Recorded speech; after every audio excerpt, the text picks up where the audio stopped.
શ્રાવણ માસનો છેલ્લો દિવસ અને શ્રાવણનો સોમવાર, આ સાથે જ સોમવતી અમાવસ નિમિત્તે મોટી સંખ્યામાં શિવ ભક્તો મંદિરે દર્શનાર્થે પધારતા હોય છે અને શિવના દર્શન કરી ધન્યતા અનુભવતા હોય છે. ત્યારે દાંતીવાડાની નાની ભાખર ગામે છેલ્લા સોમવારે શિવ ભક્તો ભગવાન ભોળાનાથને અભિષેક પૂજન અર્ચન કરી ધન્યતા અનુભવી રહ્યા હતા.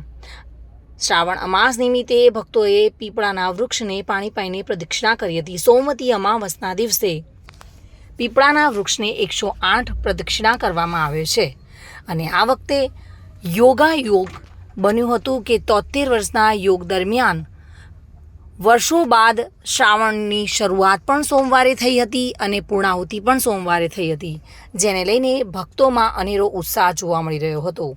અને સોમવતી અમાવસના દિવસે મહિલાઓએ ભગવાન વિષ્ણુની પ્રદક્ષિણા કરી ધન્યતા અનુભવી હતી.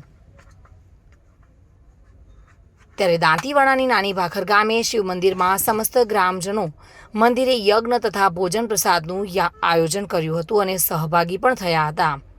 આ મંદિર ઘણું જૂનું છે અને લોકોની આસ્થા મંદિર સાથે અને તેમાં વસતા ભોળાનાથમાં જોડાયેલી છે. ત્યારે છેલ્લા સોમવારે મોટી સંખ્યામાં શિવ ભક્તો હાજર રહ્યા હતા અને વાતાવરણ શિવમય બનેલું જોવા મળી રહ્યું હતું. બલસી દરબાર સાથે bureau report, today Gujarati news.